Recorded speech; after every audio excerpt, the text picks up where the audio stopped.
Educational background सांगितलं तर तुम्ही हा इंटरव्ह्यू पण बंद करताल, पण तसं सांगायचं झालं तर मी बीकॉम झालो. आतापर्यंत तरी असं झालेलं नाहीये की मी कधी कोणाला फिल्म प्रमोशनसाठी विचारलं की तुम्ही मला किती पैसे देणार, म्हणजे मराठी फिल्मसाठी. इथं 5 लाख लोक मध्ये असतात, त्यांचे काय चालू असतं माहित नाही आपल्याला. इथं आल्यावर असा एक भूलभुलैया आहे की कोण कोणाला काय सांगते काय नाही सांगते, कोण किती पैसे घेते कोणालाही काय माहित नाही. म्हणून मी आज या पॉडकास्ट थ्रू सांगतो की मी तरी आतापर्यंत मराठी फिल्मला कुठलेही पैसे मागितलेले नाहीत, किंवा असं नाही म्हणत की मी घेतले नाहीत पैसे. मी पर्सनल लाईफ मध्ये अजिबातच जे मी स्क्रीनवर किंवा जे सोशल मीडियावर जे दिसतो ते अजिबातच तसा नाहीये. इथं नाही म्हणून मग ती सगळी खास तिकडं हे करतो मी, किंवा ती दिसणार तुम्हाला. त्याच्यानंतर ती दिसणार म्हणजे दिसणारच आता ती बायको म्हणून दिसणार, जास्ती दिसेल. एवढं माझं नक्की असतं की मला जे आहे ते पंच पाहिजे, मी हिरो पाहिजे. त्यामुळे तुम्ही फक्त मला ते एक टाका, मी ती 6 मारतो एवढंच. प्रपोज खरं तर झालंच नाही, कोणीच कोणाला प्रपोज नाही केलं. ते होत लग्नच झालं. प्रपोज नव्हतं तर लग्नच केलं झालं. लग्नासाठीच प्रपोज केलं मी तिच्या वडिलांना. आणि त्यांच्यातल्या त्या माणसांनी नंतर सांगितलं त्यांना, आशा भोसलेंना, की असं एक कोणतरी म्हणतंय की व्हिडिओ वगैरे करायचे. म्हणले कसला व्हिडिओ? त्यांनी ते दाखवला, हे नाही का म्हणले हा व्हिडिओ करा म्हणतो, हे जायचं मी बघते. आणि ते एकच आहेत, म्हणजे त्यांच्या एवढं भारी कोण नाही. कारण का ते ज्या पद्धतीने ट्रीट करतात ना तसं मी नाही पाहिलं. पण आता मी प्रश्न विचारलो काय होतो, पण असा एक मी आहे. गप्पा मस्ती अँड पॉडकास्ट विथ भार्गवी चिरमुलेच्या आजच्या भागामध्ये आपण अशा एका व्यक्तीला भेटणार आहोत जी व्यक्ती समाजावर खूप वेगळ्या पद्धतीने प्रभाव मांडण्याचा प्रयत्न करते, तोही सोशल मीडियाच्या माध्यमातून. फक्त मजा मस्करी असं न समजता सोशल मीडिया हे एक प्रभावी साधन आहे असं ज्या व्यक्तीला वाटलं, असा पुण्याचा हरहुन्नरी तरुण आणि लाखो दिलो की धडकन अथर्व सुदामे याला. Hi Atharva, welcome to my show. Thank you so much. तू पटकन हो म्हणालास तुझ्या सगळ्या बिझी शेड्यूल मधनं. आपण गप्पांना सुरुवात करूया. माझा पहिला प्रश्न असा आहे की सगळ्यांना अथर्व सुदामे म्हणजे एक रील स्टार, आता एक स्टार झाला, एक इन्फ्लुएन्सर, एक कंटेंट क्रिएटर म्हणून असं माहिती. असा कुठला अथर्व सुदामे आहे जो लोकांना माहिती नाही? कुठला अथर्व सुदामे म्हणजे मी पर्सनल लाईफ मध्ये अजिबातच जे मी स्क्रीनवर किंवा जे सोशल मीडियावर जे दिसतो ते अजिबातच तसा नाहीये. त्यामुळे तो अथर्व सुदामे मला वाटते फार जवळच्या लोकांनाच माहिती, म्हणजे घरच्यांना किंवा माझ्या मित्रमैत्रिणींना एवढ्यांनाच माहिती असेल. बाकी तर कोणाला तो माहित नाही. त्यामुळे आता तो कसा आहे हे तर तेच सांगतील की तो चांगला आहे, बरा आहे, नाहीये काय. पण मला वाटतं तसा मी नक्की नाहीये. हे मी जे करते ते आता तिकडे सोशल मीडियावर, म्हणजे तो ह्युमर मला माहिती आहे, पण मी तसा कोणावर पर्सनल लाईफ मध्ये किंवा कोणावर विनोद केलाय किंवा हे केलंय असं नाही. अगदीच जवळचे जी लोक आहेत त्यांच्यावर करीन, पण मी तसा नक्की नाही की जेवढा मी ऍक्टिव्ह, जेवढा एनर्जी माझ्या तिथं असते तेवढं रिअल लाईफ मध्ये मी नाहीये. तू शांत आहेस रिअल लाईफ मध्ये? खूप शांत. मी फार असा बोलत बसलोय काहीतरी हे असे जोर जोरात असं कधी नाहीये. पण मग तिथे असं काय आहेस? मग इथं नाहीये म्हणून मग ती सगळी खास तिकडं हे करतो मी, किंवा इथं जे करता येत नाही ते तिकडे करूयात. पण मग आता जे तू रील्स बनवतोस ते तुला मग कसं, ती प्रोसेस काय असते मग एक्झॅक्टली, जर तू तसा नाहीयेस तर? हा, असा माझा तो प्रश्न आहे. तसा नाहीये, पण ती बाजू नक्की माझ्यात. फक्त ती आता मला हे लायसन्स मिळालं की मी सोशल मीडियावर ते मांडू शकतो किंवा मी त्या पद्धतीने वागू शकतो. उद्या मी जर खऱ्या आयुष्यातच असं बोलायला लागलो किंवा असे हावभाव करायला लागलो तर मला वेळा म्हणतील, पण इकडे टाकतोय त्यामुळे तर लोकांना आवडतंय त्यामुळे तिकडे चांगलं म्हणते. पण ती जी बाजू आहे ती कुठेतरी बाहेर येते. त्यामुळे मला वाटतं की मी ते एन्जॉय करतो जास्ती. उलट मला जर सांगितलं की नॉर्मल असं बोला, आता हे इंटरव्ह्यू देणं म्हणजे मला एक थोडं कठीण काम वाटतं, म्हणजे कुठलाही इंटरव्ह्यू असेल, कारण का तिथं तुम्हाला एक टिपिकल ह्याच्यात बोलायचं असतं किंवा नाही मग तू टिपिकल बोल नकोस, तुला जे बोलायचं ते. नाही पण मी अगदी असं नाही मान हलवून किंवा नाही अरे असं असतं, अरे नाही तिकडे काय असे काही टोन आपण नाही घेत. त्यामुळे मी असं कोणी मला सांगितलं की बाबा तुला हे ऍक्टिंग करायची तर मी आरामात करीन. पण मला असं बोलायचं किंवा कोण मोठी व्यक्ती भेटली की त्याची चर्चा काय करायची किंवा काय बोलायचं पहिलं, हे मला खूप प्रश्न असतात. त्यामुळे त्यांना कदाचित वाटत असेल की अरे ह्याला काय आपण एवढं समोर आले तर हा काय बोलत नाही, असं एक वाटू शकतं. पण आता मी प्रश्न विचारलो काय होतो, पण असा एक मी आहे. असा आहेस तू. पण मग आता जेव्हा तू रील बनवण्याची कॉन्सेप्ट सुरू करतोस, मग ती तुझी अख्खी प्रोसेस कशी असते एखाद्या रीलची? प्रोसेस म्हणजे पहिला तर विषय एक डोक्यात असतो की ह्या विषयावर करू, मग त्याच्यावर काय सुचतंय, काय पद्धतीने मांडायचं. मेन मला असं वाटतं की रीलचा शेवट मला काय पाहिजे, की मला काय दाखवायचं, की कुठला विनोद जरी असेल तरी ते विनोद म्हणजे तो शेवट काय आहे, मग ते मी पहिलं रचू शकतो. पण मला तो एंड मिळायला लागतो. म्हणजे प्रोसेस तिकडनंच मला वाटतं चालू होती की ह्याचा एंड काय आहे. मग मी ते पहिलं ते आपण बांधू शकतो की एकदा माहिती की इथं आपल्याला एंड करायचं तर पहिलं आपण त्याच्यानुसार बांधू शकतो. पण पहिला म्हणजे विषय डोक्यात येतो, त्याच्यानंतर येतं ते मग काय शूटिंग असतं, मग ते पोस्ट करायचं. पण सगळ्यात मेन मला वाटतं जिथं डोकं लागतं किंवा जिथं भरपूर कष्ट आहेत ते विचार करण्यात. म्हणजे करण्याच्या आधीची प्रोसेस खूप मोठी आहे. कारण का रील असती 1.5 मिनिटाची, ती शूट व्हायला मॅक्सिमम तुम्हाला लागू शकतो 1 तास. त्याच्यानंतर आता एडिट मी माझंच करतो त्यामुळे त्याला 1 तास धरू आपण. 2 तास जरी लागले तरी हे तो विषय सुचायला. आणि असं नाही चालत मी सोशल मीडिया शक्यतो किंवा आपण 8 दिवसांनी टाकलाय असं नाही, तुम्हाला 2-3 दिवसांनी निदान रेलेव्हंट राहायला, लोकांच्या लक्षात राहायला टाकायला तरी पाहिजे. आपण असंही नाही चालणार की काहीही टाकलंय आपण किंवा बळच आता हा व्हिडिओ करायचा म्हणून एक भरवलाय, तसंही नाही चालत. त्यामुळे मग सारखं काय विषय चालू आहे ती एक प्रोसेस असती चालू की बाबा इथं काय चाललंय, किंवा आता कोणाला भेटले की बाबा ह्याच्यातनं काही कॅरेक्टर मिळतंय का, की एखादी बोलायची पद्धत एखाद्या त्याच्यातनं काहीतरी उचललं आणि ते प्रेझेंट केलं. पण मग आता तुझ्या रील्स खूप वेगवेगळ्या पद्धतीच्या असतात. कधी सोशल तू बोलतोस स्पष्टपणे, किंवा एखादा मग फन मुवमेंट असतो, किंवा एखादी आजूबाजूला घडणारी घटना असते. तुला सगळ्यात जास्त कुठलं रील करायला आवडतं, कुठल्या विषयावरचं, असं माझं म्हणणं आहे. मला रील करायला पहिलं आवडतं. म्हणजे ती कन्सेप्ट खूप मला आवडली की बाबा, कारण का त्याच्यात कोणी डिरेक्टर, कोणी कास्टिंग डिरेक्टर किंवा प्रोड्युसर असं नाही, हे मीच आहे. मला वाटलं आता करायचं मी करणार, नाही वाटलं नाही करणार. त्यामुळे मला एक प्रोसेस आवडते की माझ्या हातात आहे काय मांडायचं. त्याच्यानंतर विषय असे की आता सध्या काय चाललंय, म्हणजे मला सगळे विषय आवडतात, असं कुठला स्पेसिफिक नाहीये. पण एक इमोशनल विषय मी आता मध्ये काही केले, किंवा कुठं आता काहीतरी समाजाबद्दल बोलतोय, ते पण मला विषय खूप आवडतात. म्हणजे हे तर आवडतंच, म्हणजे विनोदी जे आहे ते तर प्रचंड आवडतं.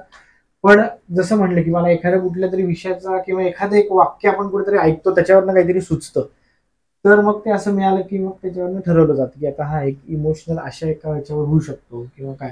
पण मला जास्ती सगळ्यात करायला आवडत असेल तर मग कॉमेडीच जास्ती आवडत. अच्छा, तुला पंच असलेलं किंवा मग मी त्याच्यात काहीतरी वेगळं कॅरेक्टर करतोय, म्हणजे कुठल्या तरी रील मध्ये तसं की बाबा मला हा हे कॅरेक्टर सापडलं, हे करू आपण.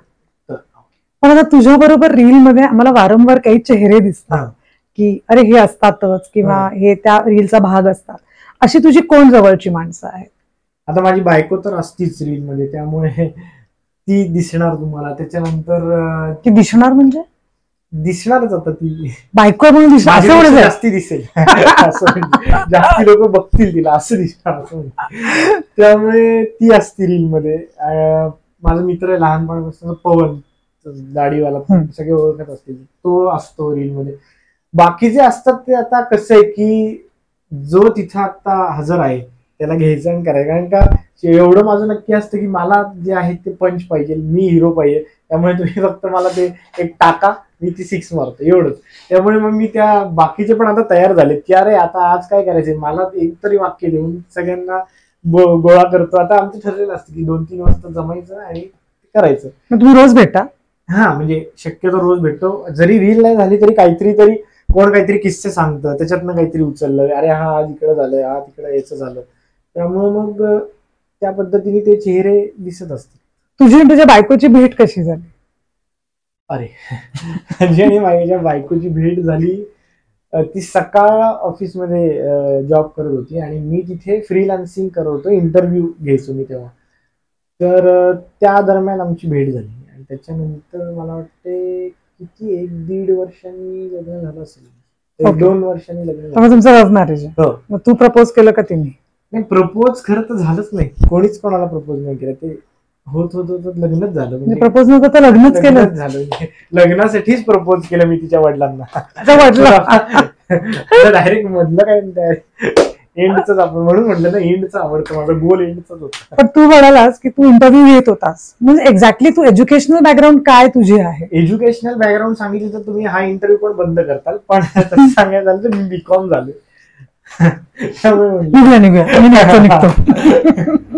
तेवढंच केलं. मी थिएटर शिकलोय. देवदत्त पाठक म्हणून आहेत, त्यांच्याकडे मी 2-3 वर्ष होतो. मी थिएटर केलं होतं, स्ट्रीट प्ले वगैरे हे चालू होतं. पण मी साईड बाय साईड खूप आधीपासून सोशल मीडिया करत होतो. 17-18 पासून साधारण मी करतो. तेव्हा हे नव्हतंच, म्हणजे काही रील आणि हा प्रकार नव्हता. पण युट्यूब कसं उघडायचं ज्या दिवशी मला कळलं त्या दिवशीपासून मी व्हिडिओ टाकत होतो. मग त्यात कोणीच बघायचं नाही, कारण का नव्हतंच काही त्याच्यात तेव्हा, पण मी टाकत होतो. त्यामुळे साईड बाय साईड मला जे थिएटरमध्ये किंवा करता येत नाही मला इथे नाही तर ते मी तिथे करायचं. पण मग हे रील्स करता करता तू खूप लोकांना भेटलास, म्हणजे कॉमन मॅन असेल, इन्फ्लुएन्सर्स असतील, सेलिब्रिटीज असतील. आणि सेलिब्रिटीजचं तर तुझं पेज उघडल्यानंतर अशी लिस्ट आहे, आणि ती म्हणजे ती लिस्ट अशी बापरे अशी आहे. त्या लिस्ट बद्दल काय सांगशील?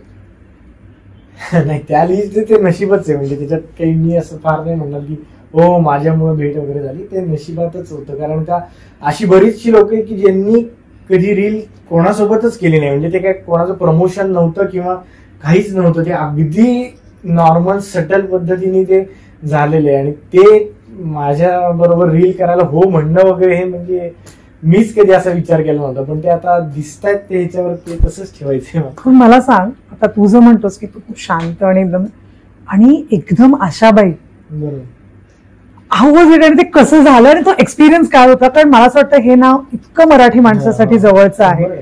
कसं वाटलं तुला त्यावेळेला, आणि ते कशी म्हणजे कसं घडलं? कसं ते घडलं म्हणजे असं झालं की त्यांचा शो होता आशा ॲट 90 असा, बरोबर. तर त्या शोचे जे ऑर्गनायझर होते ते म्हणले की प्रमोशन करायचं म्हणून चालेल, नॉर्मल प्रमोशन म्हणजे काय स्टोरी टाका आमच्या शोची एवढंच असतं, आम्ही तुला तिकीट देऊ, म्हणलं चालेल. पण त्यांचा असा फोन आला की अजून काय करता येईल. म्हणलं काय आता करता येईल, म्हणलं मग करू त्यांच्या बरोबर व्हिडिओ. ते म्हणले अरे काही काय असं शक्यच नाही वगैरे. मी पण म्हणलं नाही बाबा गंमत करता येईल. मी सावरून घेतलं की काय बोलून गेलो आपण.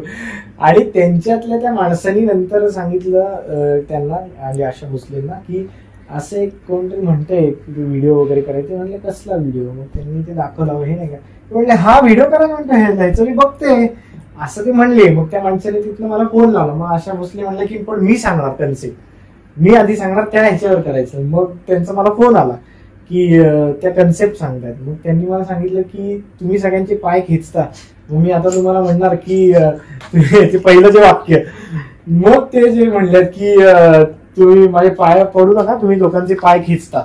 मग त्या फोनवरच त्यांनी मला सांगितलं. मग ते म्हणले या उद्या आपण करू. मग मी ते पहिलं माझ्या बायकोला सांगितलं की असं असं झालंय वगैरे. पण मग ते कोणाला सांगायचं का नाही, कारण का कधी कॅन्सल होऊ शकते. एवढं मोठं म्हणजे ह्याच्यावरच कोणाला विश्वास नाही की असं काहीतरी होईल. मी माझ्या घरच्यांना सांगितलं की असं असं चाललंय, माहित नाही होणार आहे का नाही. आम्ही गेलो तिथे त्यांच्या घराच्या इकडे थांबलो मुंबईला 1-2 तास. आम्ही गेलो त्यांच्या घरी आणि मग ते आल्या मला पहिलं वाक्य म्हणजे अशा बघितलं त्यांनी तर सगळी लोक उभी राहिली आणि त्यांनी पाय वगैरे पडायला गेली. मी गेलो आणि नाही तुम्ही नाही पडायचं. मग त्यांनी तो डायलॉग मारला. म्हणलं मी ह्या डायलॉग वरच लिहून आणलंय. म्हणले हो का वा वगैरे. ते म्हणले ह्याच्यात तुझा रिप्लाय काय? मी म्हणले पाय खेचू नको. म्हणलं पाय खेचायला नाही, पाय धरायला आलो. मग ते म्हणले बापरे तुम्ही काय असं कर. मग त्यांनी माझ्याशी खूप वेळ गप्पा मारल्या की तुम्ही हे कसं करता, तुम्ही एवढ्या इझिली पाय खेचता, मी बघत असते सारखं, तुम्ही आता हे करा, तुम्ही ते करा, तुम्ही यांचे विनोद ऐका.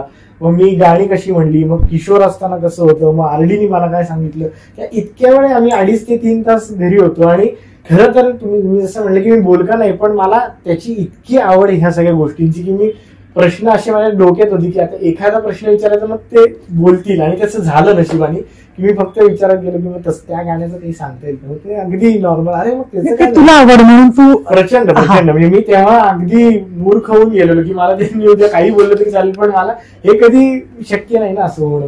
त्यामुळे ती जी एक भेट झाली आणि त्याच्यानंतर जे लोकांचे तेव्हा आपल्याला कळत नाही की आपण काय केलं, पण त्याच्यानंतर बरीच लोक अरे तुम्ही आशाबाईंबरोबर त्या तुमच्या व्हिडिओमध्ये गायल्यात हो, असं तुम्ही वाजवलंय, तुम्ही म्हणलायत. तेव्हा नंतर आता मला त्याचं हे कळतं की आईला हे आपलं होऊन गेलं. माझी आई तुझी खूप मोठी फॅन आहे. तर तिने मला जेव्हा सांगितलं होतं की आपली एक रिसर्च टीम असते, तुझी असेल, की आम्ही सर्च करत असतो काय काय, तर माझ्या रिसर्च टीमनी सगळ्या कंटेंट क्रिएटर्सची मला नावं दिली ह्यांना ह्यांना ह्यांना. तर मी माझ्या आईशी शेअर करत होते तर ती म्हणाली तू त्याचं करणार आहेस का, तो आशाबाईंबरोबर करू आलाय, तुला कळतंय, तू कधी करणार. म्हटलं अगं पुण्यात असतो तो, माझ्या डेट जमू तर देत एकदा. सो मला असं वाटतं की जसं आपण काय करतो आपल्याला कळत नसतं, पण जेव्हा ते आशाबाईंबरोबरचं रील आलं माझ्या मते खूप एकानं नॉर्मली रील आणि बघणारा एक वयोगट आहे, तू ना एक वरच्या वयोगटाला पण हिट केलंस की ज्याच्यामध्ये म्हणजे आशाबाईंचा फॅन तर सगळेच आहेत, आपण सगळेच आहेत, पण एक ते एज ग्रुप जो आहे ना त्या एज ग्रुपला तू टार्गेट केलं. तसंच तुझं मोहन सरांबरोबरच खूप हिलेरियस झालं. मोहन सरांचा काय एक्सपिरियन्स सांगशील? मोहन सरांना मी आधी एकदा भेटलेलो मध्ये, पण तेव्हा मला असं काही सांगता नाही आलं की असं करू वगैरे. मग आता मला एक विषय सुचलेला, तर म्हणलं विचारू आता एकदा, म्हणून विचारलं त्यांना. आणि ते म्हणजे व्हिडिओ बोलतील तसेच आहेत, म्हणजे एकदम एव्हरग्रीन आहेत. त्यामुळे ते आधी म्हणले की मी हा रोल करायचा वडिलांचा, त्या जोरनी त्यांची सुरुवात झाली. आणि ते रील सोडून पण त्यांनी त्याच तशा पद्धतीने गप्पा मारले. त्यामुळे ही माणसं माझ्या स्क्रीनवर किंवा मला त्यांच्यासोबत काहीतरी शेअर करायला मिळतं, हे नशीबच आहे, दुसरं काहीच नाही. आणि तसंच राजसाहेब ठाकरेंबरोबर सुद्धा आहे, त्याने तर तुझं भरभरून कौतुकच केलंय. सो तुला काय वाटतं त्याच्याविषयी? जेव्हा म्हणजे ही पॉलिटिकल माणसं आहेत, हे कलाकार नाहीयेत, त्यांना वेगळं सगळं माहिती असतं, त्याच्याविषयी काय सांगशील? राज साहेबांचं ते झालं तर म्हणजे जर म्हणायला गेला की सगळ्यात मोठा मुवमेंट कुठला असेल माझ्यासाठी तर तोच आहे. कारण का मी ज्यांचा आधीपासून फॅन आहे, कारण का मला अशा पर्सनॅलिटी खूप अशा आवडतात की एकदम बेधडक, आणि बोलण्याचा तर काही प्रश्नच नाही. त्यामुळे माझी अशी खूप आधीपासून लहानपणापासून इच्छा होती की मी बाळासाहेब ठाकरेंना आणि त्यांना असं वेड्यासारखं फॉलो करतो. म्हणजे माझ्या घरी आईला बायकोला सारखं असं हे बघ यांचं काय आलंय, बघ काय बोलतो असं दाखवत असतो. आणि त्यांनी स्टेजवर बोलवून जे कौतुक केलं ते तर अख्ख्या म्हणजे सगळ्यांसमोरच केलं. पण त्याच्यानंतर मी त्यांना एक 6-7 वेळा माझी भेट झाली त्यांच्याबरोबर, त्यांच्या घरी झाली, पुण्यातल्या घरी झाली. आणि ते एकच आहेत, म्हणजे त्यांच्या एवढं भारी कोण नाही. कारण का ते ज्या पद्धतीने ट्रीट करतात ना, तसं मी नाही पाहिलेलं कोणी. म्हणजे मी खूप लोकांना भेटलो किंवा ओळख झाली, पण ते जे ट्रीट करतात तेच करू शकतात, म्हणजे दुसरं कोणी नाही करू शकत, म्हणजे दुसरं कोणी आसपास पण नाही. पण मग त्यांच्या बरोबर जेव्हा तू स्क्रीन शेअर केलास किंवा असं तेव्हा तुला काय डोक्यात होतं एक्झॅक्टली? तर तू एवढा फॅन आहेस त्यांचा म्हणून विचार. म्हणजे रील केली तेव्हा रीलचं असं झालं की महाराष्ट्र दिन येत होता आणि मला एक विषय सुचला, आणि माझी इच्छा आतनं हीच होती की त्यांच्यासोबत पण ते अप्रोच कसं होणार किंवा सांगणार कसं. सांगितलं त्यांच्या जो यश म्हणून आहे त्यांच्याबरोबर की असं मला करायचंय वगैरे. तर म्हणलं रील करायची, म्हणलं बघ आता विचार. मी विचारलं, ते म्हणले की नाही मी असलं कोणी दिलेलं बोलणार नाही वगैरे, त्याला बोलव पण मी हे नाही बोलणार. म्हणलं नाही त्यांना बोलू देत काय हवे. गेलो वगैरे. मग ते म्हणले की हे असं तुम्ही आणता काहीतरी, मला पाठ बीट करायला असं मला नाही हे काही. मग त्यांनी असा विचार केला, बरं म्हणले चल असं ते रील करायला लागले. आणि 2 मिनिटं थांबले, काय करायला लावतो बाबा तू, चल असं चालू केलं. आणि चालू केल्यावर ते झालं. मग तिथं कुठंच काही प्रश्न नव्हता. आणि ऑब्व्हियसली त्यांना मी काय सांगणार की तुम्ही महाराष्ट्र दिनाबद्दल तुम्ही बोला, हा काही प्रश्नच नव्हता. मी फक्त म्हणले की एक असं शॉर्ट पाहिजे की आपण भेटलो एवढं, बाकी नंतर तुम्ही हे करा. आणि ते काय जे बोलायला लागले ते सुरूच झालं. मग मी त्याच्यात जे विषय जे लिहिलं, मी तरी बेसिक लिहून गेलेला, पण मग त्यांनी जे दिलं ते मग 6च होती. मग त्याच्यात काही प्रश्नच नव्हता. पण हेच आता की हे कुठलं प्रमोशन नव्हतं, पण ते तयार झाले, त्यांनी रील केलं, हे माझ्यासाठी म्हणजे ते काही हेच नाही. आता तू म्हणालास की प्रमोशन नव्हतं. आता मला असं वाटतं की पूर्वी हिंदी सिनेमांमध्ये किंवा आपल्या मराठी फिल्म सुद्धा प्रमोशनसाठी वेगवेगळ्या रियालिटी शोज मध्ये जायचे, सिरियल्स मध्ये जायचे, हिंदी कलाकार सुद्धा. आता हिंदी कलाकार, मराठी कलाकार कंटेंट क्रिएटर्सनाही खूप महत्व देतात त्यांच्या फिल्मच्या प्रमोशनच्या अँगलनी, त्यांची फिल्म लोकांपर्यंत पोहोचण्याच्या अँगलनी. हा जो काही बदल झालाय त्याबद्दल तुझं काय म्हणणं आहे आणि त्यात तुझा रोल कसा असतो? नाही, हा खूप चांगला बदल आहे. आणि बदल आहे म्हणजे ते काय काळानुसार बदललेलं, ते असं ठरवून नाही की आता आपण यांच्याकडे जाऊया. कारण का आता सोशल मीडिया एवढं स्ट्रॉंग झालेलं की दुसरा ऑप्शनच नाहीये. त्यामुळं ते येत असावेत. पण मला असं वाटतंय की बदल म्हणजे आता त्यांनी हे ऍक्सेप्ट केलंय की बाबा म्हणजे ह्या प्लॅटफॉर्मवर आपण प्रमोशन करू शकतो. आणि त्याच्यात दोघांनाही फायदा आहे. म्हणजे आम्हालाही फायदा आहे की आम्ही त्यांच्यासोबत काम करू शकतो, त्यांनाही फायदा आहे. तर आता ह्याच्या कमर्शियल गोष्टी आणि ह्या तर खूपच वेगळ्या आहेत, पण हे दोघांसाठी फायदेशीरच. तू म्हणालास की या फील्डकडे तुम्ही तुमचं पैशासाठी येऊ नका किंवा पैसा बघून येऊ नका, पण एकीकडे तू म्हणतोस की हे तुझं ब्रेड अँड बटर. मग हे तू कसं मॅनेज करतोस? तोच तर एक विषय की काय इंस्टाग्राम तुम्हाला काय पे करत नाही की बाबा तुमची व्हिडिओ 10 मिलियन गेली तर तुम्हाला काय पे करत नाही. मग तुमची फेम बघून किंवा तुमचं इन्स्टावरचं काम बघून तुम्हाला ब्रँड्स येतात, फिल्म प्रमोशन्स येतात.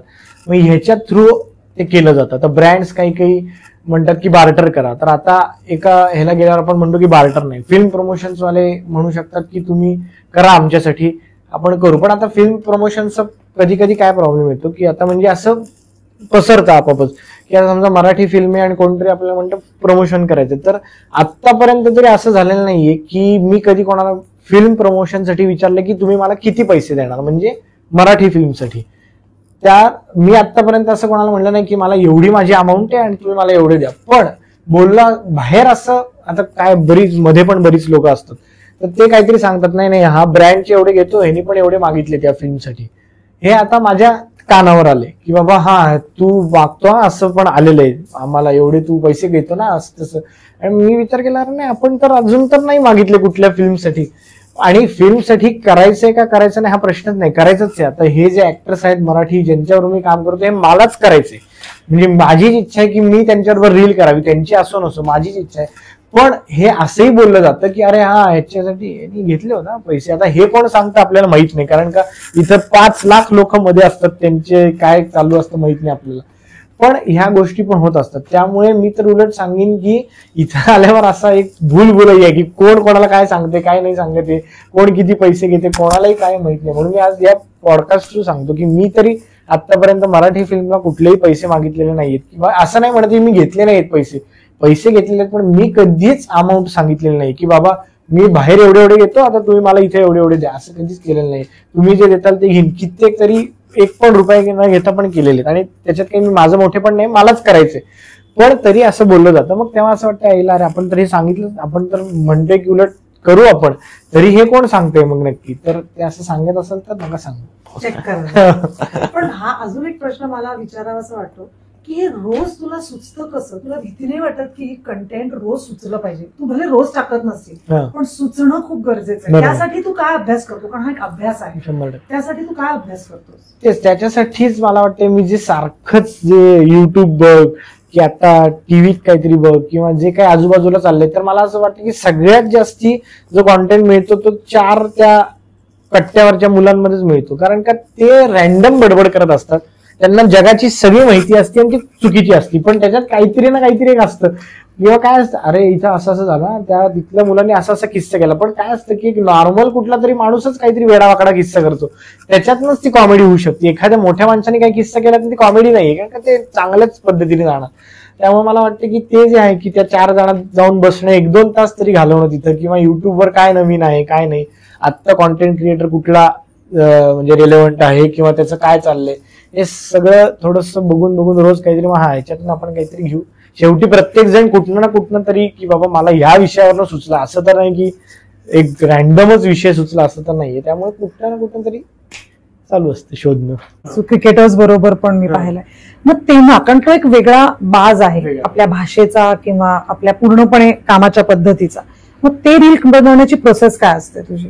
आता म्हणजे क्रिकेटर्स बरोबर केलं तर ते मी कॉमेंट्रीला गेलो होतो आणि मला तिथे गेल्या गेल्या सुचलं की आता हे सगळे मी जे बघत होतो ते म्हणजे माझे हिरोज असं होते की लहानपणापासून ज्यांना पाहिले, आपण काहीतरी प्रयत्न केला बॅट तशी फिरवायचा आणि ते आपल्या समोर उभे. आता काय मला लगेच तिथं विषय सुचला की आपण ह्यांच्या बरोबर ह्यांचे जर शॉट हे केले तर कसं होईल.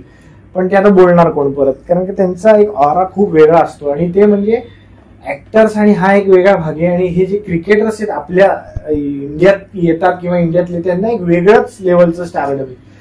तर तिथं त्या स्टुडिओत बसल्यावर आता अशी ही जी रूम आहे तिथं मी बसलो आणि बाकी इथं शेजारी अनिल कुंबळे, सेहवाग, डिव्हिलियर्स, गेल, ब्रेटली असे बसलेत आणि तुम्हाला कंपल्सरी तिथंच बसावं लागतं, कारण का तुम्ही कॉमेंट्रीच्या पॅनलमध्ये म्हणून ते एकच दिवस असतो की तुम्ही जाता तिथं. बसलो पण तिथं तुम्ही बोलणार काय एवढ्या लोकांसमोर? तुम्ही फक्त एवढं इकडे तिकडेच करत असता की अरे ह्याच तर सेहवाग, हाच तो भेटली असं हे करून. तर आता विचारणार कसं? म्हणजे त्या जिओच्या माणसाला म्हणलं की अरे मला असं असं रील सुचलं, तर no chance man, they are too busy वगैरे. म्हणलं एकदा फक्त विचार, नाही तर नाही. आणि झालं असं होतं की ब्रेटली माझ्या शेजारी बसलेला आणि ही सगळी लोक बाहेर गेली.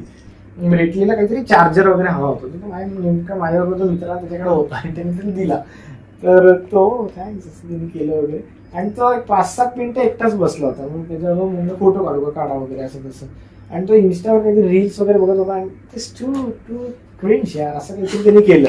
आणि मग मला कळलं की हा थोडा नॉर्मल आहे, म्हणजे हा निदान आपण ह्याच्याशी बोलू शकतो. म्हणून मी त्या माणसाला म्हणलं की तुम्ही ह्यांना एकदा विचारता का फक्त? तर तो म्हणला की बघू.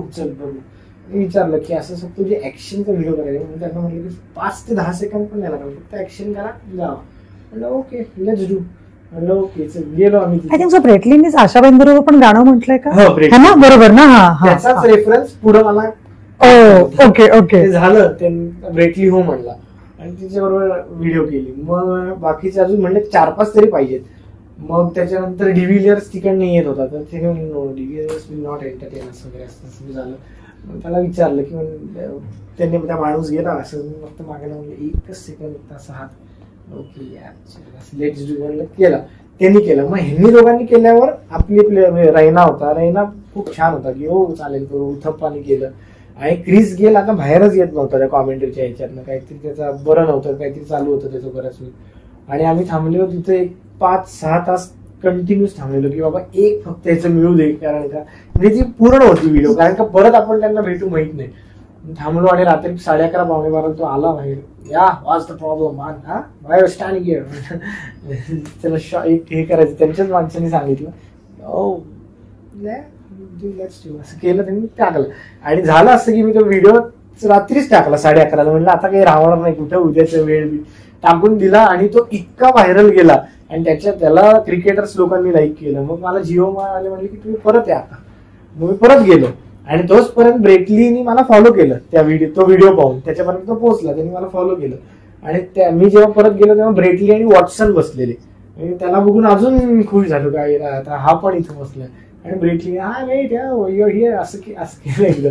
म्हणलं ओके असं झालं गेलं. मी गेलो तिथं तर तो म्हणला की दिस इज युअर अकाउंट ना. त्यांनी हे scroll yes you have done a collaboration with Asha Bhosle. म्हणजे येस. हाव का म्हणलं नाही, ते सांगितलं तो शो होता वगैरे. I have song with her. म्हणलं या नो म्हणलं तुमचा अल्बम होता ते. मग तो बोलायला लागला. त्याच्यावर वॉटसन होता, तर तो म्हणला की माईक नेलं होते. म्हणलं की हे माईक बघू, माईक वगैरे बघितले. मग तो म्हणला की कसे घेतले, मी फोटो काढू का. मग ते एकदम चिल झाले, कारण का ते दोघंच होते रूम मध्ये आणि आम्ही पण दोघं, त्यांनाही पर्याय नव्हता कोणाशी बोलायचा, आम्हालाही नव्हता. त्यामुळे तो बोलायला लागला की कुठनं घेतले, काय घेतले. म्हणलं ऑनलाईन असतात इकडे, असे एवढ्या किमतीला मिळतात. सगळं ते बोलणं झालं. मग मी जाताना म्हणलं माझा आणि माझ्या मित्राचं ठरलं की आपण यांना देऊ माईक, तेवढंच त्याला लक्षात राहील. मग तो म्हणला घ्याच. गेलो वॉटसनकडे, म्हणलं टेक दिस. म्हणलं नाही घ्या. तुला म्हणला की नको नको नको तसं नाही, you are too sweet man, असं तुम्हाला ऑफर केलं वगैरे, आय विल रिमेंबर दिस म्हणून शो मी अकाउंट. त्यांनी पण मला फॉलो केलं. म्हणलं माईक देण्याच्या नादात उद्या दिसेल तरी की बाबा वॉटसन मला फॉलो करतो. आणि मग ब्रेटली म्हणलं की haven't you posted the video येत. म्हणलं नो पोस्टेड देन. झाला होता माझा एडिट. तेव्हा परत मी व्हिडिओ केला या सगळ्यांबरोबर, मी तो पोस्ट केला. म्हणलं माझा मित्र म्हणला दे त्याला कोलॅबोरेशन पाठवून. म्हणलं ब्रेटलीला नको चांगलं वाटलं. म्हणलं काय कुठं काढणार आहे, बघितलं नाही, पाठवलं. एकदा गेलो वगैरे तर म्हणला so can you get 1 million views. म्हणलं don't know but I think I hope so. म्हणलं गेलो तर म्हणलं I have sent to the collaboration. Oh thank you. Accept केलं त्यांनी तिथं. म्हणलं हो छान हे ऍक्सेप्ट केलं. आणि माझ्याकडे आता ते दाखवायला हे की मी ब्रेटली सोबत कोलॅबोरेशन केलेलं आणि तो व्हिडिओ आहे हा तर माझा वेगळाच. पण ते आणि ब्रेटली वॉटसन यांनी सगळ्यांनी फॉलो केलं. आणि ते इतके नॉर्मल असतात, त्यांना फार काय कळणार आहे त्यांना. स्टोरी लाईक कर, काहीतरी कर, असं एकदम नॉर्मल एक असतं. त्यांना जेवढंच कळत असेल की बाबा न्यू शो लाईक स्टोरी, म्हणजे हे एवढे कॅज्युअल असतात. त्यामुळे हे एक वेगळंच प्रकरण. आणि ते आय थिंक संजय मांजरेकर वगैरे पण होते ना त्या. नाही, मी ते श्रीलंकेत गेलेलो तेव्हा स्टार स्पोर्ट्सची कॉमेंट्री टीम होती. तेव्हा संजय मांजरेकर, रवी शास्त्री, वसीम अक्रम, वकार युनिस आणि अजून कोण होतं बरं, ही सगळी लोक होती कॉमेंट्रीला. गौतम गंभीर होता, इरफान पठाण होता, हेडन होता. तर आम्ही एकाच हॉटेलमध्ये होतो. त्यामुळे 4 दिवस आम्ही ते जेव्हा जातील ब्रेकफास्टला तेव्हाच जाणार. मग त्या टेबलवर आले हा किती खाते बघ, याची तब्येत काय, असं हे सगळं चालू होतं. पण 4 दिवस आम्हाला बघायला मिळालं की हे कसे उठतात बसतात, काय करत असतात, यांचं म्हणजे यांचं फिजिक वगैरे आपण बघून किंवा त्यांची पर्सनॅलिटी एक मागं जातो थोडं बॅकफूटला. अरे नाही, इंडियाकडनं खेळणं म्हणजे ते एक डेंजर आहे. त्यामुळे तेही बघायला मिळालं. पण आता तू किती वर्ष रील्स बनवतोस, किती वर्ष सातत्याने करतोस? मला वाटतं व्हिडिओज जे मी करतोय ते साधारण 18-19 सालापासून करतोय. आणि रील्स हा फॉर्मॅट 2021 ला आलाय, मला वाटतं 20-21 साली पोस्ट लॉकडाऊन हा तेव्हा आलाय. पण व्हिडिओज मी त्याच्या आधीपासून करतोय. खरं तर मी व्हिडिओज 2015 पासून करतोय, पण मी त्या कधी टाकल्याच नाही. कारण का हे माहितीच नव्हतं की युट्यूबवर टाकणं किंवा मला वाटतं तेव्हा फक्त भुवन बाम, आशिष चंचलानी हीच लोक होती. आपल्यापर्यंत ते आलंच नव्हतं की ह्याच्यावर अपलोड करून, किंवा तेवढा डाटा पण आपल्याकडे नव्हता म्हणजे मोबाईलमध्ये की वायफाय करणं आणि हे सगळं होणं. त्यामुळे मला वाटतं व्हिडिओ मी तेव्हापासून करतोय, पण पोस्ट करायला 18-19 साली चालू. पण मग आता तेव्हाच्या रील्स करण्याची तुझी स्वतःची पद्धत म्हणजे आणि आता ह्याच्यामध्ये किती फरक झाला?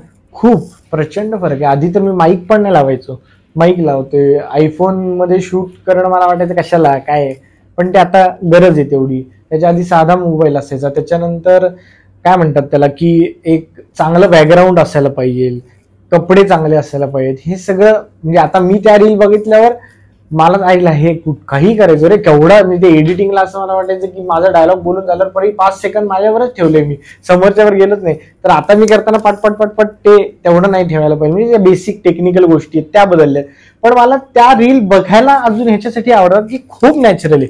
म्हणजे कुठे ओएस लावा आणि मग तुम्ही असा एक अँगल घ्या, वर्ण घ्या वगैरे काही नव्हतं. तसं थांब 2 जण आहेत रील मध्ये, कुठनं तरी एखादा मित्र आहे ना फोन करेन, त्याला बोलवलाय, तो कसा तरी कॅमेरा धरायचा, तिकडं आमची रील चालू आहे, तो इकडे तिकडे घेते कॅमेरा, काहीतरी चालू आहे, डायलॉग झालं रील. पण ते इतकं रॉ होतं. आणि तेव्हाही मला वाटतं लोकांना काही असं वाटलं नाही की अरे हे चुकलंय.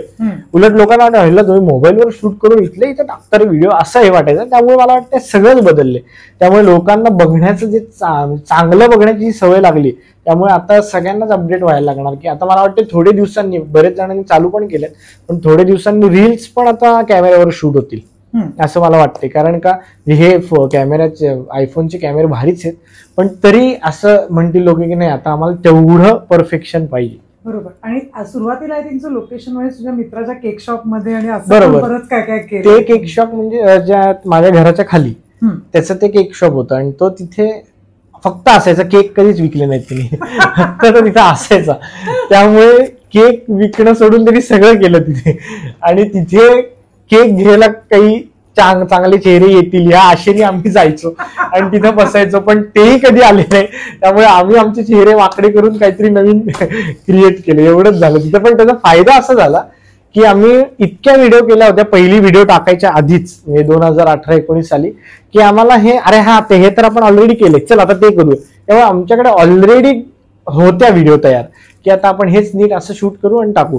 त्यामुळे मला वाटतं पहिलं कंटेंट तो तुमच्याकडे आधीच होता. रिशूट केला. रिशूट म्हणजे काय की बाबा हे आपण जोक मारले. आधी काय होतं व्हिडिओ केक शॉप मध्ये बसले, कोणतरी असं रेकॉर्ड करते, काहीतरी व्हॉइस नोट असेल हे असेल, पण आमच्याकडे ते तयार इतकं होतं की हा हे टाकू शकतो, हे बोलू शकतो, तेव्हा हा बोललेला, हे बोललेला. त्यामुळे आमच्याकडे तयार असल्यामुळे ते नंतर सोपं गेलं. ओके. पण म्हणजे तेव्हाचा कंटेंट तुम्ही रिपीट नाही केला, तुम्ही फक्त नाही रिपीट नाही, तो थोडा अजून चांगला केला की हा आपण हेच बोलायचो आधी, हो ना असं, चला हेच करू आता आपण. तू स्वतः आता एवढं उत्तम कंटेंट क्रिएट करतोस, तू इन्फ्लुएन्स करतोस खूप लोकांना. तुझ्या दृष्टीने तुझ्या बरोबरीचा कंटेम्पररी तुला आवडणारा कंटेंट क्रिएटर कोण आहे? कंटेंट क्रिएटर आवडणारे खूप आहेत. मी खरं सांगू का, मी इन्स्टावर फार असा कंटेंट नाही बघत, म्हणजे जास्ती युट्यूबवर लॉंग फॉर्मॅटच्या गोष्टी जास्ती बघतो. पण कंटेम्पररी आवडणार आत्ता कंटेम्पररी म्हणण्यापेक्षा अथर्व रुके म्हणून एक आहे, तो मुंबईचा आहे आणि तो नेक्स्ट लेवल, तो एक वेगळं काहीतरी घेऊन आलाय. म्हणजे काय की तो जे कॅरेक्टर करतो त्या वेशात येतो. म्हणजे तो म्हातारी आजी झाला तर तो साडी ब्लाऊज घालून रस्त्यावर फिरतो. ही डेअरिंग माझ्यात नाहीये. डेअरिंग पेक्षा पण तसं मी दिसूच नाही शकणार. त्याला अजून दाढी नाहीये, त्यामुळे तो त्याचा पुरेपूर वापर करतो. त्यामुळे मी माझ्या मित्राला नाही म्हणतो आपल्याला जर दाढी नसायला पाहिजे होती, म्हणजे आपण पण हे केलं. आता मी दाढी काढलेली नाही तसं बरोबर वाटतं, हा की असं माहितीये, पण त्याला तो फायदा झाला. त्यामुळे मला असं वाटतं हे आपण नाही करू शकणार. कारण का उद्या दाढी घालून जर मी साडी नेसली तर मी वेडा वाटेन, घाणेरडा वाटेन. पण त्याला ते इतकं सूट होतं आणि तसं बघून मला असं वाटतं की हे नाही आपल्याला जमणार. तेव्हा तो एक एक कॅरेक्टर खूप मस्त पकडतो. त्यामुळे आता तो एकदम बूमला आहे आणि तो मस्त क्रिएट. तू तुझ्या बेस्ट फ्रेंड विषयी, म्हणजे ज्याच्याबरोबर आता बायको विषयी तर आम्हाला कळलं, पवन आहे, आम्हाला पवन विषयी काय? पवन आणि मी जसं म्हणलं की 2015 पासून त्याचं केकचं दुकान होतं. अच्छा, पवनचंच केकचं दुकान होतं घराच्या खाली, आणि तेव्हापासून मी आणि तो हे वेडेपणा जो काय चालू आहे. आणि पवन हा माझ्या प्रत्येक ह्याच्यात आहेच. म्हणजे कुठलीही गोष्ट असो तिथं पवन नाही असं नाहीच आहे. म्हणजे पवनचं नेहमी एक वाक्य असतं की तुमचं नेहमी टॉपला असायला पाहिजे. म्हणजे त्याला त्याचं काही किंवा हे नसतं, तुमचं टॉपला असायला पाहिजे. किंवा आता समजा व्हिडिओ असेल, त्याची पण असेल, माझी पण असेल, नाही पहिली तुमची करून घ्यायची, आपलं एक पहिलं मेन अकाउंट तिथं पाहिजे, मग ते बाकीचं होईल वगैरे. त्यामुळे त्याच्याबद्दल काय, म्हणजे तो आता फक्त इथं नाही एवढंच, म्हणजे तो बाहेर गेल्या म्हणून नाही तर तो इथेही असतं. त्यामुळे तो प्रत्येक ह्याच्यात आहेच की म्हणतात ना की त्याला असं आहे की बाबा ह्याचं आता काहीतरी चांगलं व्हायला पाहिजे, ह्याचं हा इकडे दिसायला पाहिजे, ह्याचा शो चांगला व्हायला पाहिजे, तो जिथं कॉन्ट्रीब्यूट करू शकेल तिथं करतो. त्यामुळे पवन माझ्या व्हिडिओत आहे हेच माझ्यासाठी चांगले, कारण का तो जेव्हा आता आम्ही राजसाहेबांना भेटायला गेलेलो तेव्हा राजसाहेब पण त्याला बघून म्हणले, अरे तू रिॲक्शन खूप मस्त देतोस, खूप मला विचारलं हा दाढीवाला आलाय असं हे कर.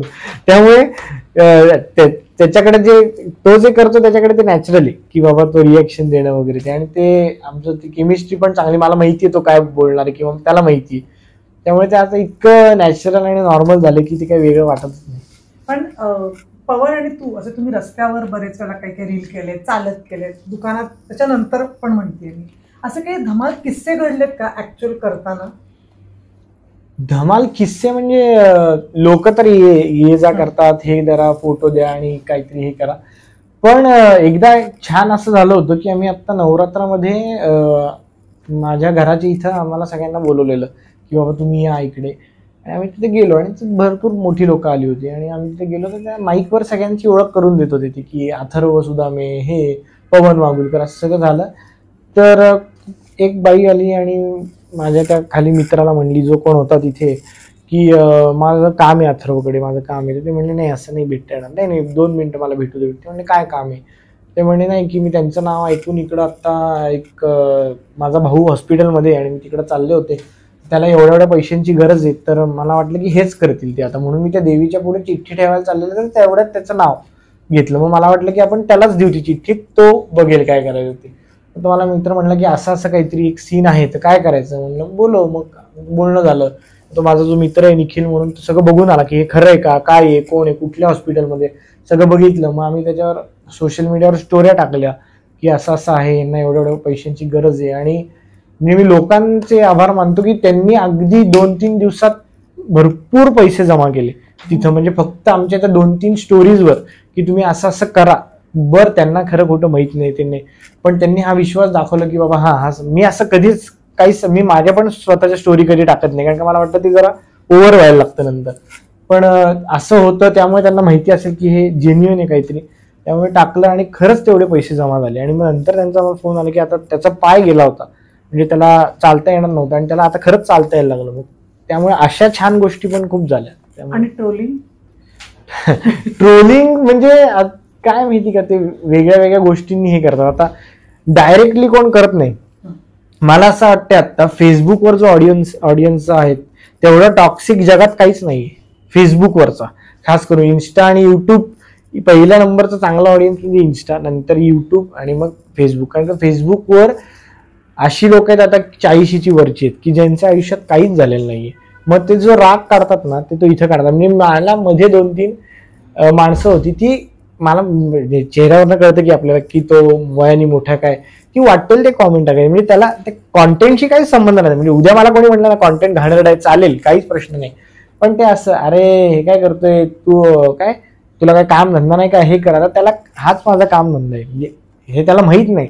पण हे जे बोलणं आहे ना की आपल्याकडे काहीतरी दिलंय साधन, काहीतरी टाकत बसा, त्यामुळे मला नाही वाटत म्हणजे त्याचा त्रास होतो. ऑब्व्हियसली त्रास म्हणजे की आपल्याला डोक्यात राहतं, आपण करू तर काही शकत नाही, करणार पण नाही, पण ते कुठेतरी अरे बस हसतायत आणि कोणतरी घाणेरडं लिहून जातं, ते एक मूर्खपण आहे. पण आता मला वाटतं त्याच्यावर पण काहीतरी काढतील, कारण का काही कमेंट ह्या अगदीच म्हणजे खूपच लो लेवल असतात आणि ज्याच्यात काहीच संबंध नसतो, की तुमच्या काहीतरी जातीचं काहीतरी बोलतायत, तुमच्या दिसण्याचं बोलतायत, ह्याचा कोणाशीच काही संबंध नाही. त्यामुळे मला वाटतं ह्याच्यावर पण काहीतरी यायला पाहिजे लवकरात लवकर. कारण मला मेसेज पण मला सांगतो, मेसेज रिक्वेस्ट मध्ये जे मेसेज येतात तिथं भरपूर चांगले मेसेज येतात.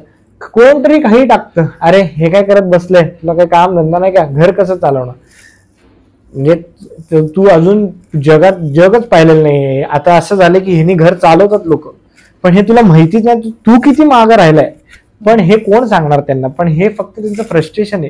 तू 9 ते 5 करून तू मेलायस आयुष्यात, तर त्याला दुसरं कोण नाही काय करू शकत. पण मी एकदा लेले सरांशी बोललेलो की सुनंदन लेले जे आहेत, ते म्हणले की त्यांचं काय चूक नाहीये, कारण का ते जर 9 ते 5 करतायत, त्यांनी एवढ्या डिग्र्या घेतल्या, सगळं घेतलं, आणि त्यांना आता कुठेतरी येऊन कोणाच्या हाताखाली काम करायचं, आणि तू दिसतोय त्यांना 4 ठिकाणी जातोय, तुला पैसे मिळतात, तुला लोक विचारतात, तर त्यांना होणारच, ही मानसिक वृत्ती आहे.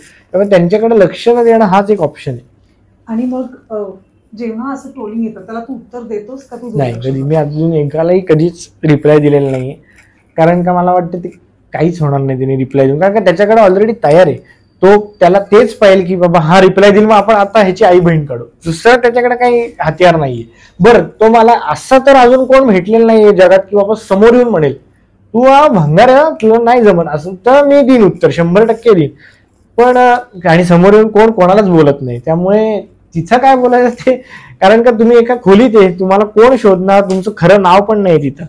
त्यामुळं त्याच्यावर लक्ष न देणं बरं. खरं समोरासमोर बोलला तर मी करीन, डिबेट पण करीन की बाबा नाही तुझं कॉन्टेंट नाही जमत आहे, बरं ठीक आहे चालेल. पण असं हे करून काय उपयोग नाही.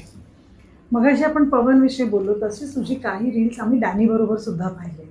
सो त्याच्याबरोबर तुझं असोसिएशन कसं आहे? डॅनी आणि मी राहायला एकाच एरियामध्ये, म्हणजे पुण्यात शनिवार नारायण सदाशिव पेठ, त्याच्यात मी शनिवार पेठ, तो नारायण पेठ. त्यामुळे आम्ही आधी एकमेकांना माहिती होतो, ओळखत नव्हतो, पण रील्सच्या माध्यमातून आमची ओळख झाली. आणि मग आता आमचं वय सेम आहे, आमचं करिअरही एकाच पाथवर, एकाच ह्याच्यावर आहे. त्यामुळे ते इतके विषय कॉमन आहेत. त्यामुळे ते आता रोज येता जातात किंवा येता जाता म्हणजे येत जात असतोच आम्ही एकमेकांकडे. त्यामुळे ते चालूच असतं.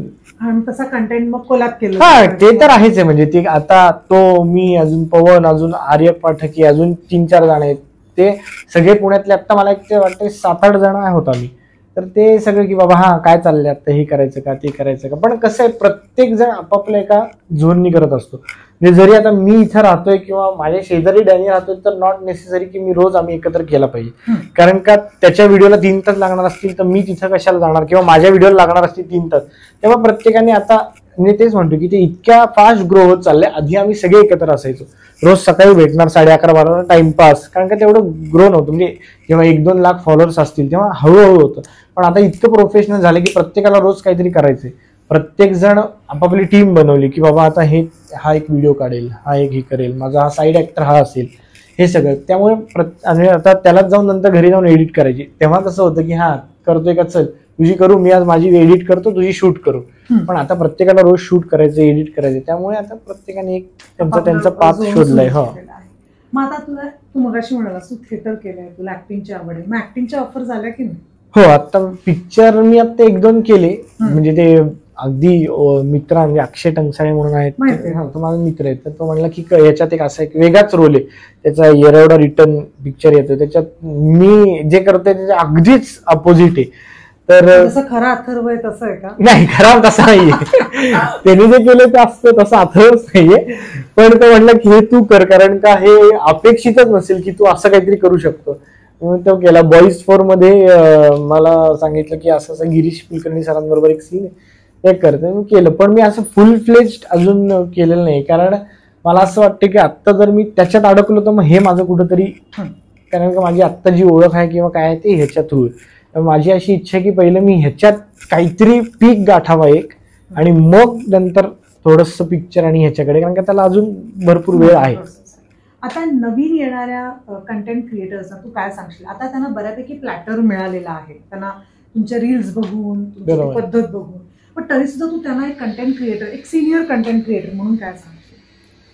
नाही, मी माझ्या एक्सपिरियन्सवरनं एवढंच सांगेन की इथं जर पैसे कमवायला येणार असाल किंवा फेम मिळवायला येणार असेल तर अजिबात येऊ नका, कारण का ते नाही मिळणार. म्हणजे मला वाटतंय की आता आमच्यासारख्यांना जे मिळालं असेल हे नशिबाचा भाग आहे. बाकी दुसऱ्या ह्याच्यात मला काहीच, कोणाचे कष्ट आणि हे सगळं हे खूप नंतर येतं. पण मला वाटतंय की तुम्ही आता मला जे भेटतात त्यांची अशी इच्छा असते की अरे मला माझ्यासोबत कोलॅब कर ना. मग तू किती रील करतो का रील? नाही, मी नाही करत. नाही, तुला काय कोलॅब करेल? नाही, अरे मला पण फेमस व्हायचं. पण मग ह्या जर पाथवर जायला लागले, त्यामुळे मला वाटते की जो क्रिंज कॉन्टेंट येतो की मला आता दुसरं काहीच दाखवू नाही शकत म्हणून आपण शरीर दाखवतो, ह्या ज्या टाईपचे यायला लागले ते ह्याच्यासाठी, किंवा स्टंट करून काहीतरी ते आता मध्ये झालं ते करतात. कारण का त्यांना असं की मला नोटीस करा, ही जी पद्धत आहे. म्हणजे आता आपण फॉर एक्झाम्पल रस्त्याने जाताना बघतो की हॉर्न वाजवत जातात लोक, बुलेट मधनं काहीतरी मागणं फटाके वाजवत. तर ते हेच की मला आयुष्यात दुसऱ्या पद्धतीने नोटीस कोणी करणार नाही माहितीये त्याला. त्यामुळे एकच ऑप्शन आहे की काहीतरी वेडेपणा करू. तर हीच प्रकार आता रील मध्ये आलेले. त्यामुळे असे आपल्याला दिसतात बरेच जण. मी एवढंच सांगेन की तुम्हाला पैसे बिसे असं जर मिळणं अपेक्षित असेल तर ते इतकं इझी नाहीये, किंवा असं नाही की मी एक रील गेली ती हिट झाली मग आता मला कोलॅबरेशन देतील. कितीतरी असे अकाउंट्स आहेत यांनी 4-5 लाख फॉलोअर, पण त्यांना कोलॅबरेशन नाही येत, त्यांना ब्रँड नाही मिळत, त्यांना पैसे नाही मिळत. मग काय उपयोग आहे त्या 4-5 लाखाचा? त्यामुळे ते एक तुम्ही जर अख्खं पॅकेज असाल की बाबा हा ह्याची पर्सनॅलिटी अशी, हा स्वतःला कसं विकतोय, हा स्वतः कसं प्रेझेंट होतोय, ह्या सगळ्याची पर्सनॅलिटी म्हणजे तुमचे पैसे. त्यामुळे तुम्हाला फक्त ऍक्टिंग नाही येऊ नको, ऍक्टिंगचा यायला पाहिजे, तुम्हाला डिरेक्शन यायला पाहिजे, लिहिता यायला पाहिजे, तुम्हाला एडिटिंग यायला पाहिजे, आणि बाकी तुम्हाला तुम्ही प्रेझेंट कसं करताय स्वतःला बाकी ठिकाणी किंवा सोशल मीडियावर, त्याच्यावरनं अवलंबून आहात की तुम्हाला एक काय म्हणतात तिला, ह्या आता जमान्यात म्हणणारा कॉन्टेंट क्रिएटर तुम्ही होऊ शकता की नाही. आता तू फक्त रील्सवरच कॉन्सन्ट्रेट करतोस का युट्यूबचं पण तुझं चालू आहे? नाही, युट्यूबचं पण आता माझे 1 मिलियन तिकडे सबस्क्रायबर झाले, तर माझं युट्यूब सगळ्यात आधी मी ते चालू केलेलं आहे. बरोबर. आणि युट्यूबवर माझं भरपूर लॉंग फॉर्मॅटचं पण कॉन्टेंट आहे, पण ते रील्स आणि शॉर्ट्समुळे असं झालं की खूप लोकांनी तो पाहिला नाही. पण आता मी एक मिस्टर सुदामेमध्ये सिरीज काढली, ते 4च एपिसोड काढले, पण ते 1 मिलियनला प्रत्येक एपिसोड गेला. आता त्याचं पुढचं काम चालू होईल. तर बेसिक इच्छा हीच आहे की बाबा हा एवढा जो लॉंग फॉर्मॅट, की आता हे सिरीज हे मला करायचं, हे मला खूप आधीपासून डोक्यात. ते आत्ता माझ्याकडे काय ऑडियन्स आहे किंवा आत्ता मला लोक मिळतील की ती सिरीज आपण करूयात हे म्हणायला, त्यामुळे आता मला तो चान्स आहे. पण रील्स असं आहे की रील्स तुम्हाला एक ठेवतं की बाबा हा दिसतोय मला रोज, आणि मला वाटतं त्याचाच कॉन्टेंट क्रिएटर्सला फायदा होतो की एखाद्या ऍक्टरची फिल्म येते 3 वर्ष काही नसतं, 2 वर्ष काही नसतं, पण आम्ही रोज दिसलो त्यामुळे बाबा हा अरे हा इकडे हा रोज दिसतो, त्यामुळे ते वाढत जातं. आता तुझा एक कार्यक्रम पण चालू आहे सध्या, अथर्व सुदामे लाईव्ह, त्या कार्यक्रमाविषयी काय सांगशील माझ्या प्रश्नाला? अथर्व सुदामे लाईव्ह एवढंच सांगेन की तो बघायला या तुम्ही नक्की एकदा. आणि आता आमचे शो आहेत, 19 तारखेला पुण्याचे, 27 तारखेला अजून एक पुण्यात आहे, आणि 14 तारखेला दादरला आहे. तर हे 3 पुढचे शो आहेत आमचे. आणि आता 14 जुलै परवा नाही 14 ह्याला ऑगस्टला, आता 19 जुलै, 27 जुलै, 14 ऑगस्ट. आणि ह्याच्या आधी आता आम्ही ऑस्ट्रेलिया, न्यूझीलंड, दुबई इथं केलेलं आहे, आणि पुणे मुंबईत तर केलेलं आहे. तर हा एकदा बघायला आहे. 1.5 तासाचा एकदम निवांत मजेशीर कार्यक्रम, त्याच्यात काही तुम्हाला ज्ञान बिन कोणी पाजळणार नाही, एक तुम्ही हसून टाइमपास तुमचा होईल. पण नक्की या तुम्ही बघायला. आणि तो शो आता जसं म्हणलं की युट्यूबचं करायचं होतं, तसं जेव्हा थिएटर करायचं तेव्हा आपल्याला ते मिळत नाही की बाबा मला हे करायचं, कारण की तिथं 1000 जण असतात. तर आता माझ्याकडे ते आहे की बाबा मी म्हणू शकतो की मला हेच करायचंय, मला हे नाही करायचं, हे असं करू, कारण का आता मी म्हणू शकतो की बाबा येतील लोक पाहायला, किंवा मी तो शो विकू शकतो. त्यामुळे तो शो काढलेला आहे की बाबा हा माझ्या नावावरचं मला जे जे करायचं मी त्या ह्याच्यात गातो, मी त्या ह्याच्यात मला जे पाहिजे ते कॅरेक्टर्स करतो, त्यामुळे त्याच्यात सगळे आता हे जे मला कधीतरी आयुष्यात करायचं होतं स्टेजवर, ते आता मला करायला मिळतं. मग त्या शो मध्ये तुझ्याबरोबर अजून कोण? मी, आर्यक पाठक आणि रुचा जोशी म्हणजे माझी बायको, आम्ही 3 जण तो शो करतो, आणि सायली फाटक जी आहे ती डिरेक्टर. तू अनेक वेगवेगळ्या कंटेंट क्रिएटर्स बरोबर पण कामं केली अपार्ट फ्रॉम तुझं, म्हणजे जसं फॉर एक्झाम्पल भाडीपा असेल किंवा तसं असेल, तो अनुभव आणि स्वतः बरोबर स्वतःसाठी काम करणं यामध्ये काय फरक असतो? भाडीपासाठी मी केलं, अजून मला वाटतं बऱ्याच अशा चॅनल्स बरोबर किंवा प्रोडक्शन याच्याबरोबर केलं. तिथं तुम्हाला एक बांधिलकी असते की असं नाही करायचं, आणि त्याच्यातच मी सगळ्यात कमी आहे की तसं आलं की माझं तिथं मी थांबू नाही शकत फार वेळ. त्यामुळे मला वाटतं की हे जे काम मिळालं हे माझ्यासाठी सगळ्यात भारी आहे, कारण का मी तसा माणूसच नाही की मी कुठं कोणी म्हणलं म्हणजे मला ते आवडत असेल पण तो म्हणला की 2 तास इकडनं हलायचं नाही तरी मी असं होईन की नाही मग मी हलणार. जे असे आहे नाही की तिथे तुम्हाला ऑप्शन नसतो ना की बस 4 तास मेकअप करून तुमचं शॉट लागेल 5 वाजता 1 ते 5 बस, अरे बापरे असं करायचं. पण आता मला कसं की नाही आता मला वाटतं की चल शूट करू, चल केला मी माझं. त्यामुळे ते करणं थोडंसं अवघड असतं. पहिलं मला अवघड गेलं, पण नंतर मग मी बरंच केलं. त्यामुळे आता मी त्याची म्हणजे ती सवय लागली, कारण का जेव्हा मी माझी सिरीज काढली तेव्हा मला कळलं की अरे आपण काढली असेल तरी आपल्याला पण बसावं लागतं थोड्या वेळ कमी. त्यामुळे तो जो एक भाग आहे तो मला आता हे झाला. आणि नशिबाने असं नाही झालं की मी पहिल्यांदा मला ते म्हणजे मी ते केलं नाही नीट त्यामुळे मिळालं नाही असं झालं नाही. म्हणजे असंही झालेलं की बाबा नको मी जातो मी नाही करत असंही मी आलेलो आहे परत. त्यामुळे असं नाही झालं कोणाकडून की अरे हा असं मागच्या थांबला नाही आता आपण याला घ्यायला नको, असं नाही झालं ते नशिबाने. पण आता ती सवय झाली मला. तुझे खूप शोज होत आणि आम्ही येऊ नक्की बघायला. आणि तू वेळात वेळ काढलास आणि तू इथे आलास तुझ्या शो साठी, त्याबद्दल खूप मनापासून आभार. गिफ्ट. येस. तुला असे टी शर्ट आवडतात हे आम्हाला कळलं, त्यामुळे फुलं आणि मंडळी करणं हा टी शर्ट. अरे थँक्यू. आणि हे जोगीज क्लिनिक करणं. Yes thank you so much. Thank you. Yes.